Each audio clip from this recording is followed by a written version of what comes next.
નમસ્કાર દોસ્તો, ઝવેરચંદ મેઘાણી લિખિત સૌરાષ્ટ્રની રસધારના 8મો ભાગ ઓઢો ખુમાણમાં આપનું સ્વાગત છે.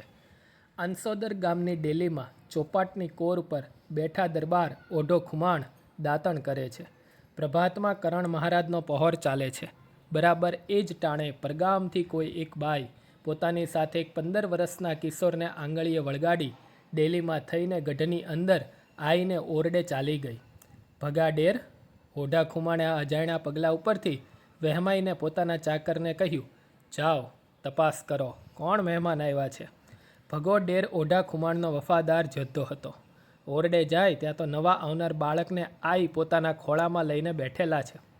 એને મોઢેને માથે પંપાળી રહ્યા છે અને વડારણ આખી વિતક વાર્તા સંભળાવે છે. માડી, આ દીકરા પાલિતાણા દરબાર નોંધણજીના કુંવર થાય. એમનું નામ ઉન્નડજી. અટાણે એમના કાકા અલ્લુજી ગાદીએ ચડી બેઠા છે અને કુંવરને મારવાનો મનસૂબો કરે છે. આ બાતમી અમારા કાને પડી. મા બિચારા ફફડી હાયલા.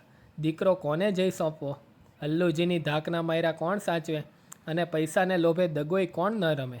આઈ એકાએક મારા માને આપા ઓઢા ખુમાણ સાંભળ્યા. એણે મને કહ્યું કે આપો મારા જીભના માનેલ ભાઈ બરાબર છે. એના ખોળામાં મારો ઉન્નડ આશરો પામશે.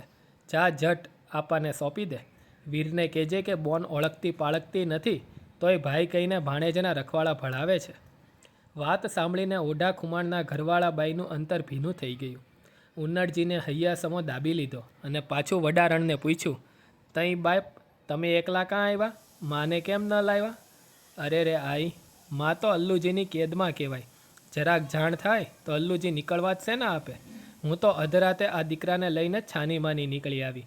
તે રસ્તામાંય ધરતી અમને માકારો કરતી હતી. કેમ કેમ શું? રસ્તે રૂપાવટી ગામ આવ્યું. રૂપાવટીમાં કાકો ભગત સંઘ રહે. ત્યાં કુંવર સાટુ હજામ હોકો ભરવા ગયો. કાકાને ખબર પડી કે ઉન્નડજી ભાગી જાય છે. અલ્લુજી તો ઉગતો સૂરજ, એને પૂજવાનું કોણ ભૂલે. કાકાએ હોકામાં સોમલ ભેળવેલી તમાકુ ભરાવી. હજામ પીતો પીતો આવ્યો અને થોડી વારમાં તો માર્ગે ઢળી પડ્યો. ભગવાનના રખવાળા તે કુંવર બચી ગયા. માંડ અહીં તમારે ખોળે પહોંચ્યા છીએ. આઈ, મારા માને માથે તો વળી હવે થવાની હોય તે ખરી.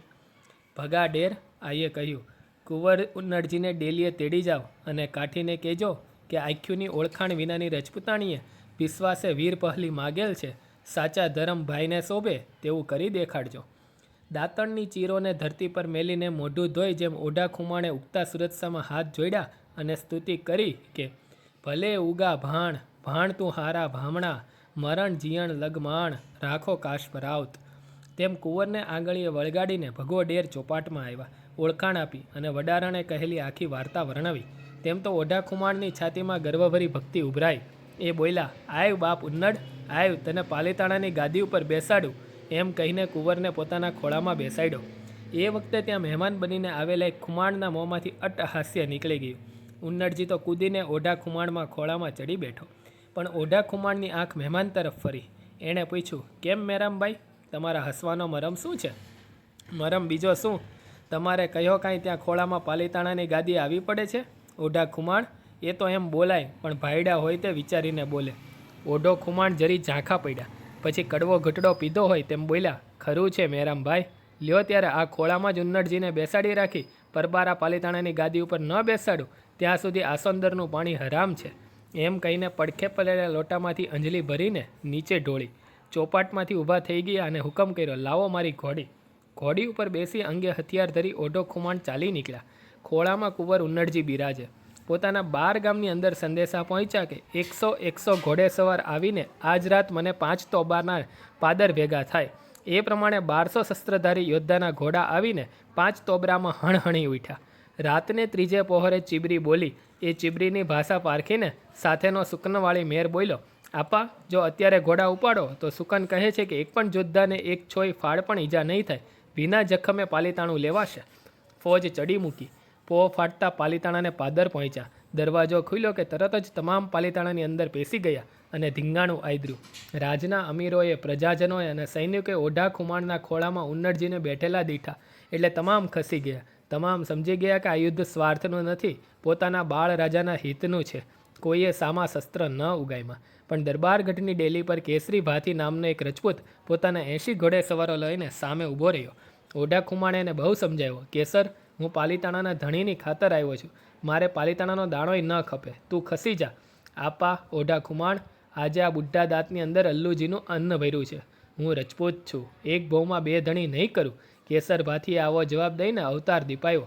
ધીંગાણું જામ્યું. બંને બાજુ સુરવીરો હતા. કેસરના જોદ્ધા કપાવા લાગ્યા. ઓઢાના આદમીઓ પણ ઉડવા લાગ્યા. સૌ યુદ્ધમાં તલ્લીન છે. કોઈનું ધ્યાન નથી. તેટલામાં માઢ માથેથી અલ્લુજી દેખાણો. હાથમાં પ્રચંડ સાંગ હતી. તે અલ્લુજીએ બરાબર ઓઢાની ઉપર તાંકીને ફેંકી. પલવારમાં ઓઢો અને કુમાર ઉન્નડજી બંનેનો જેવ નીકળી જાત. પણ નિમક હલાલ ભગા ડેરે જોયું કે પોતાનો ધણી અને પાલીતાણાનો ધણી બેય ઉઠશે. એણે પોતાનો ઘોડો મોઢા આગળ નાખ્યો. ઉપરથી પડતી સાંગ એની છાતી ચીરી જમીનમાં પેઠી. પોતાનો માલિક બચી ગયો એ બધું પલમાં બન્યું. અલ્લુજી હથિયાર વિનાનો થઈ પડ્યો. ઓઢાએ ભાલાનો ઘા કર્યો. અલ્લુજીની ખોપરી ફાડીને ભાલું પાછું વળ્યું.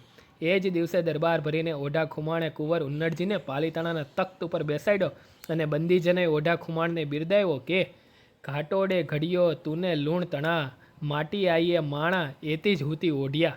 હે ખુમાણના દીકરા ઓઢા ખુમાણ, તને જ્યારે પ્રભુરૂપી કુંભારે ઘડ્યો ત્યારે એની પાસે બસ એટલી જ તને બનાવવા પૂરતી જ માટી રહી હતી. તે પછી એણે સુરવીરો સિરજા જ નથી. વાહ ઓઢા ખુમાણ વાહ.